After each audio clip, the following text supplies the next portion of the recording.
Have you ever just found yourself staring at a stock ticker? Watching those numbers blinking green, then red, green, then red, and you just think to yourself, why? What is actually making that number move every single second? Well, in this explainer, we're going to pull back the curtain and show you how stock prices are really set. Right, it's a question that honestly feels a little bit like magic. It's so easy to picture this like secret room somewhere on Wall Street where a bunch of suits are just deciding the price behind closed doors. But you know what? The reality is way, way more interesting, and it's all happening right out in the open for us to see. See, it's not some quiet backroom deal. It's actually a massive, kind of chaotic, and totally public battle. It's a war between two huge forces, buyers and sellers, and it's happening every single millisecond the market is open. Okay, so let's get into the nitty-gritty, the mechanics of it all. To really get the why later on, we first have to understand the how, the actual engine that's driving every single one of those price changes. And that whole engine comes down to one thing, something called the order book.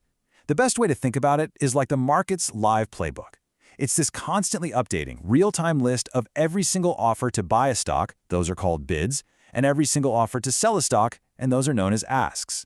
This whole thing is basically a giant tug of war. You've got the bids on one side, that's the buyers saying, hey, this is what I'm willing to pay. And when they get really aggressive and start offering more, that price gets pulled up. Then, on the other side, you've got the asks, that's the sellers. And when they get anxious or desperate to sell, they lower their asking price, and that pulls the price down. And here is a super important point that trips a lot of people up. That price you see on your phone, that's not a price tag. It's not what the stock is for sale for right now. It's actually just a piece of history. It's the price of the last trade that happened between one buyer and one seller. So let's walk through how that price actually gets updated. It's a really simple and, lightning fast process. First, a buyer's offer, their bid, matches a seller's asking price. Boom. Second, the trade happens instantly through the exchange. And third, the price of that single transaction becomes the brand new current price you see on your screen. For a popular stock, this can happen thousands of times a second. It's crazy. Okay, so that's the mechanical how. That explains the movement, right? But it doesn't really explain the level. Why do people decide a stock is worth $10 or $100 to begin with?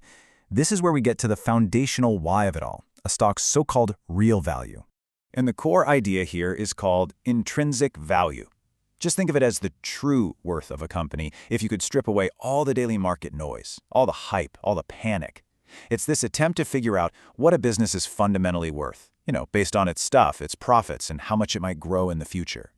But, and this is a really, really big but, intrinsic value isn't some magic number that's set in stone. It's an estimate. Seriously, it's more like trying to predict the weather next month than it is measuring something with a ruler.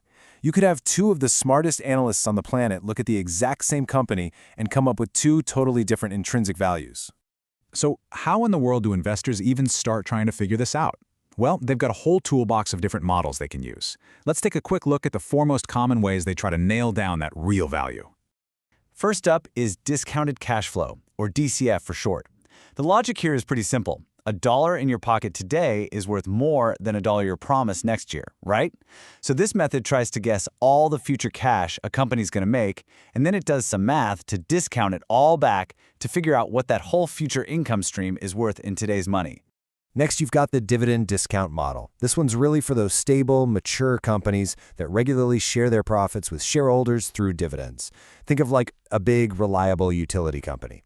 This model figures out a stock's value by adding up all the future dividends it's expected to pay out over the years. The third way is asset-based valuation, and this one is about as straightforward as it gets. You just tally up everything the company owns, its buildings, its cash, its equipment, and then you subtract everything it owes, all its debts. Whatever is left over is its estimated value. This works great for companies that have a lot of physical stuff, like a big industrial manufacturer. And finally, there are earnings multiples, like the famous PE ratio. This is kind of like a shortcut. You look at how much profit a company makes for each share and you multiply it by a number that's considered pretty standard for other companies in its industry. It's a really quick way to see if a company looks cheap or expensive compared to its peers. So we have the mechanical price, right? The one from the order book. And we have this estimated real value that we get from the fundamentals. But what happens when those two numbers are like on different planets? Well, that's when we have to go beyond the fundamentals. And this is where things get really, really interesting. The legendary investor Warren Buffett put this whole conflict perfectly. He said, investing is like buying a farm. You look at its soil and crops, not what the neighbor paid yesterday. Think about that. In his analogy, the soil and the crops, that's the company's fundamental value. And what the neighbor paid yesterday, well, that's just the market price. And this slide breaks down that exact idea. On one side, you have the farm. That's the value investing mindset. It's all about the long-term health and the real fundamental worth of the business. On the other side, you've got the neighbor's price. That's market sentiment. And that is all about short-term emotion, hype, and fear. It's not asking what something is worth. It's asking, what will somebody else pay me for this tomorrow?